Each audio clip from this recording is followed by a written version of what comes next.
this has come out with this assessment task and also the rubric, but I don't share the rubric here because it's kind of long. So I'm going to share the alternative assessment. It's not necessarily that you have to do this all integrated assessment, but it's just happened that the example that I picked up here is integrating content from these two courses. Okay, so I'm more interested to see like the performance task, how we write the performance task, and we will see like how whether or not it is clear to the students what to do. Okay.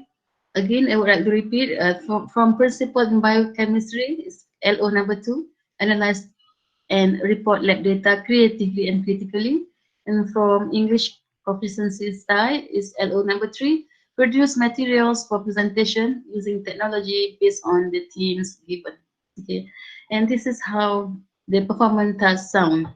I think many of us, sometimes including myself, we sometimes you don't put, I think, enough emphasis on the task, performance task. Okay, how it sounds and whether or not it is clear.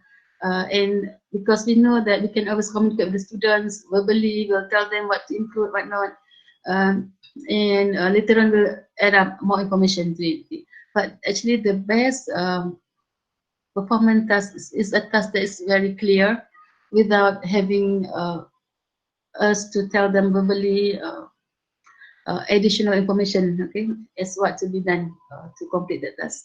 Okay, let's look at this. The performance task. The assistance of DIY videos online nowadays seem to be receiving a wide acceptance from people around the world. This is like the preamble. Some last week I remember someone was asking, is it always we have to start with this? Like for instance in AC questions, MCQ, sometimes we don't need this. It's straightforward. Okay, this question is small, but normally like in the essay, we need this alternate assessment also just to kind of give the background, preamble to the questions. Not the question yet, not the task yet. Homemade products are blooming nowadays due to the availability of the knowledge to produce various products by themselves. Joining the bandwagon, you are required to assemble your team to produce a product made of everyday items as specified in the lab experiment or material and showcase the product to the grandpa shots. The product itself should be marketable as you are required to convince grandpa shots for the fund or grant or financial support to invest in your product. You will need to present your idea and your pitch will be evaluated by grandpa shots based on the given criteria. Okay, so they give the criteria. So we can ask ourselves, is it clear what the students, what the things that the tasks that students have to do? Okay, if it is clear, meaning that this is a good assessment task, we call it performance task. We have the second example also from the Dr. Ambrit. So this is like English VIU 2032. This is integration between CLO1 and CLO3 within the same subjects. Okay, so the question goes like choose one of the following topics, write an outline, and then develop it into a complete speech. The length of your speech should be about 350 words. This is the guide. Okay, but they can choose any of this. Okay, actually she gave like 10, but I've cut some. Okay, what she was trying, she and her group were trying to integrate was like elements of content, knowledge, and skills in one assessment task. Okay, so next goes, once you have completed the above task, you are required to present the speech for a 5-minute classroom presentation. You are encouraged to influence relevant materials in your presentation. Okay, so this is another example. And of course, you can use your own example, your own assignments. Okay, the challenge is that these are questions. Question could be clear, but sometimes we have like several people involved in teaching the subject and also scoring the assignments or project. Okay, so we really require a clear rubric to help us scoring the work. Okay, otherwise we'll be having big problem. But I must say that in designing alternative assessment, I can see that the difficulty lies in at two stages. One is coming up with a clear interesting and appropriate as a performance task. To find something create, we need to be creative ourselves. Okay, expecting creative answers from the students. And also, secondly, is writing the rubric, the corresponding rubric. It is not an easy job, tough. And sometimes we have to do it together with our team and so on. Okay? Especially when we have more people involved in that course. Okay, okay, so basically, what we need to have in the rubric, three important things. We have the task, of course. So in the rubric now, we need to have several things. One is the criteria. What are the criteria that we'll base the evaluation on? Okay, like in this case, we have one, two, three, four criteria that will be used to judge the quality of the work. One is number of sources. Second is historical accuracy. Third is organization. The fourth one is bibliography. Okay, these are the criteria. Second one is the one you can see on top here. We have the quality level of performance. We have here three category. One is poor, two is good, three is excellent. Okay. And the next one we have some right up here in the cell. Okay, in each cell, each criteria for each level we have this, we call it descriptors. Okay, and we share this with the students. So if they want to aim for the excellent, they have to fulfill all this in the cell. So they have to follow all these descriptors. If they feel that, well, they will accept like things like, oh, acceptable or good, then they go to here. 5 to 9 number of sources, inaccuracies, that's fine. They won't check very detailed and so on. Can tell the difficulty from where information came. Okay, so they will provide the minimum. Okay. But I think being a sensible student, nobody will want to aim for the poor or the unacceptable. That's why it's very important for us to share the rubric with the students when we share with them the performance task, so that they know what is expected of them, what they want to achieve, and what to do to achieve those levels. So basically, we have three important things in the rubric. One is the criteria, secondly is the quality level, and the third one is the descriptors. Okay, those are the three things. Of course, we can explore like many different examples of rubrics, but basically all rubrics must contain all these three. Here is another example. Rubrics for problem solving mathematics. I don't say that this is the best. I just show some examples, some variation, how people do the rubric.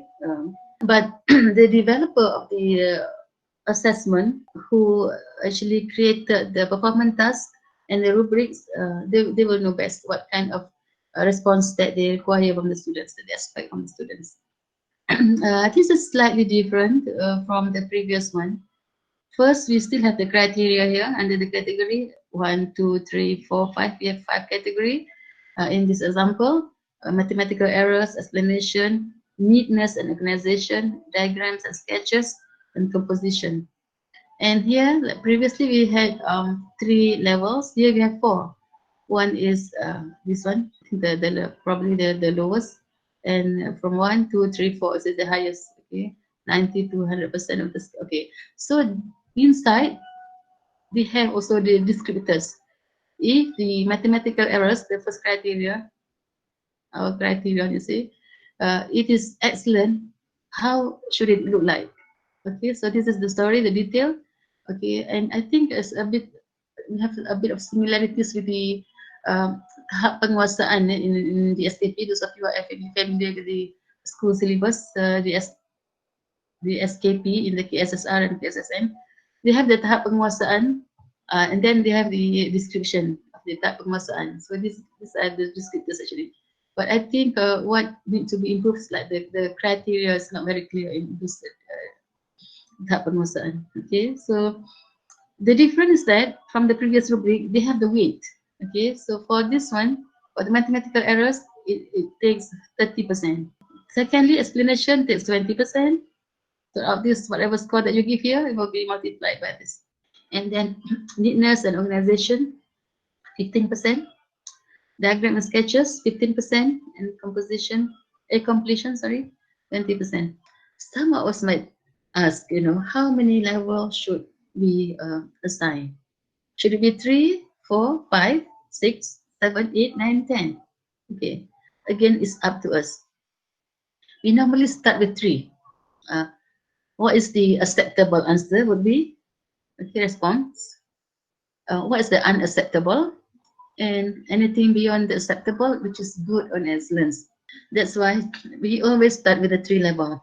But if we are able to differentiate this, we can break it down into more levels, but please do so. So it's up to individual lecturers.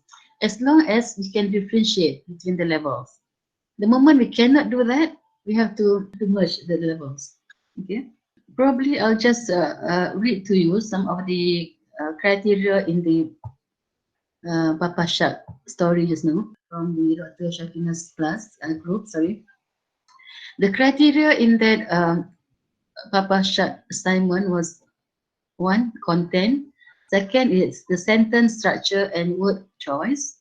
Next, creativity. Okay, so she and the team set three criteria, okay, for the assignment. For the second one, for BIU, Dr. Amrit and the team actually prepared two different rubrics. One is on the content, sentence structure and word choice. So Dr. Amrit and the team, they prepared two different rubric. One is for the demonstrative speech rubric or speech writing, which comprise the task fulfillment, the content, language, mechanics, and organization structure. Okay. For the second rubric, for the presentation, they have delivery, language, and creativity. Okay. So those are different ways how people might want to build their rubric. But whatever type that we choose, remember the three things that must be there in the rubric. Remember the criteria. Second is the quality level. The third one is the descriptors. Okay. Any questions, opinion, or response up to here? If I may, there's one question from Ariza Abdullah. Okay. She asked, must we share the full rubric to students? So perhaps some of our lecturers are quite reluctant to share their rubrics. So, Prof, opinion on this? Okay, thank you very much. Just reflect back in the way we conduct our final exam and assignments. Okay. In final exam, even though we said items or questions are confidential, and of course we don't share the marking scheme, but still some lecturers do give students tips and sometimes like quite similar questions, but not really the exam questions kind of thing. And I think it all depends on us, related to integrity and so on. But in performance assessment or alternative assessment, it is perfectly all right to do that. In fact, we are encouraged to share the rubric with the students so that the students know what to expect. Because the purpose, I think, is more like assessment as learning. We want them to learn as much as possible, to find more materials, to enhance their learning. And at the same time, we'll use that to assess their learning, assessment of learning. Okay, so that's why even though some of us might be reluctant to share, but at least we know they know what to expect. They will try to get the best, to give the best. Okay, so I think there's no one say that you must share, but we are encouraged to, because definitely we want our students to learn the most. We want them to score the best, and that's why not only we are advised or encouraged to share the rubric with them. In fact, we are encouraged to develop the rubrics together with the students, okay, so that they know exactly what is expected of them and how to aim for like high score and so on. Do I answer your questions? Okay, dah. Okay, thank you. So I just want to go back to the process. If you realize, it's like more or less the same process that we discussed last week in designing alternative in final exam, online exam and so on. We always start with the target LO. So meaning to say we have to study the syllabus and course outline, and then we'll decide the topics coverage. Next, we will decide the measurement objective. So measurement objective is actually combining these two, the earlier two, target CLO and the topics, and we will merge the two, and it will become the measurement objective. The fourth step is to decide the type of assessment, what kind of assessment that we want to give. This is actually where we will have to crack our head to come up with an appropriate assessment, yet it is interesting to the students. Okay, this is not easy. This is tough. And next, to write the performance task and the rubric. Again, this is also task. Okay, and I did not include one more bullet here. Actually, is the vetting, of course.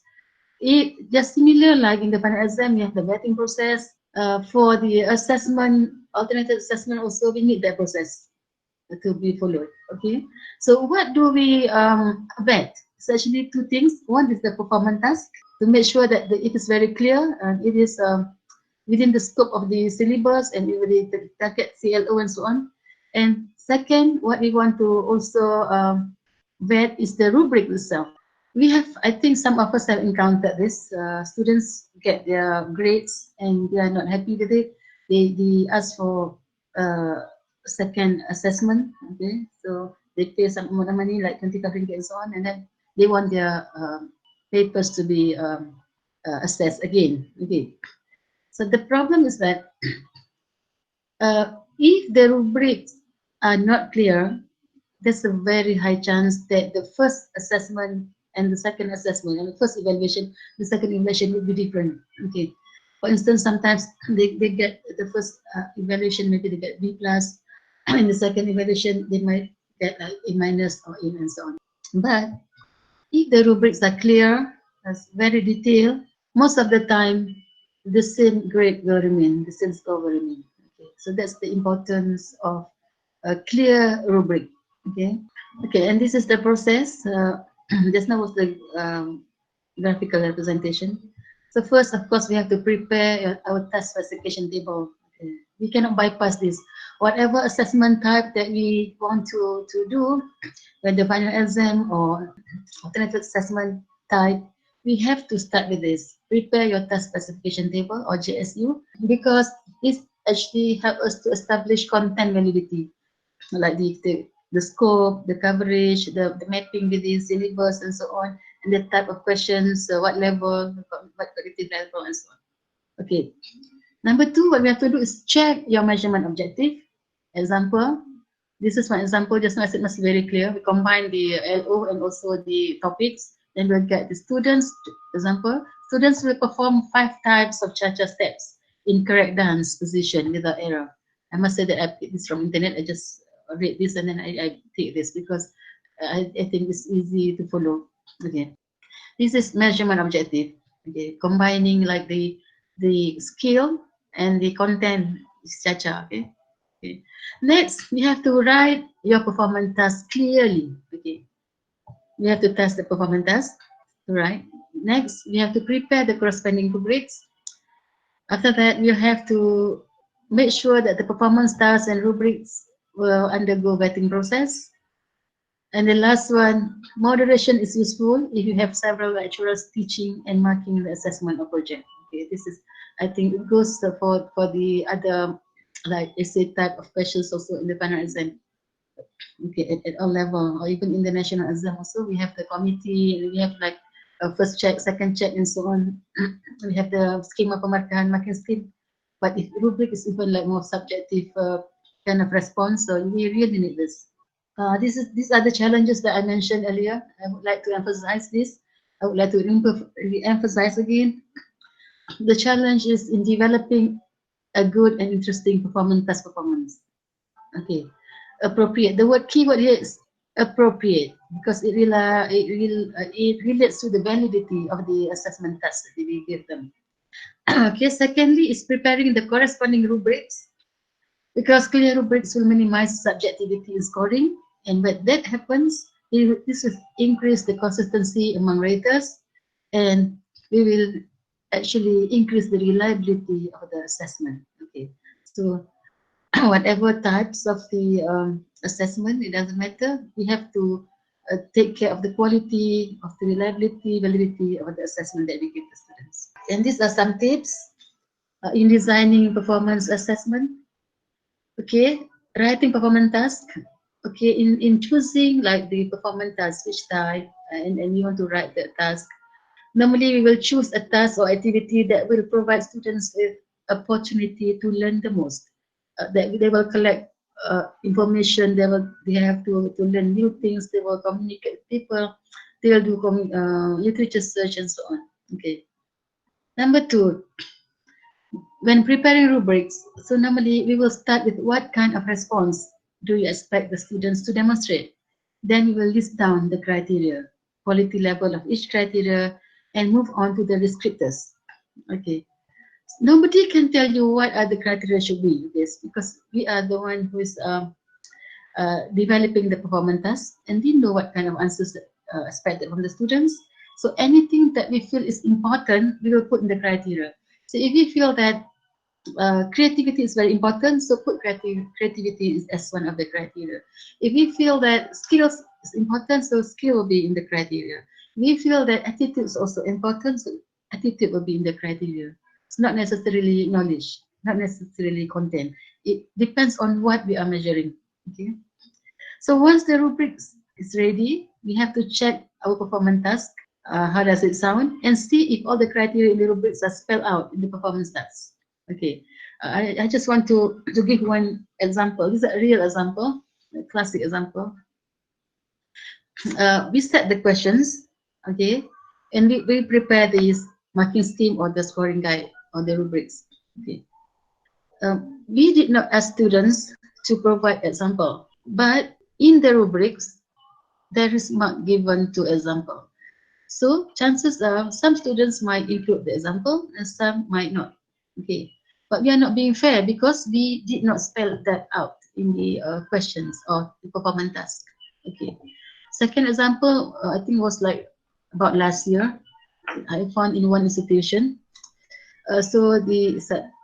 They require the students to go out to the field and interview some educators, prominent educators, and then they want the students to come back and provide evidence.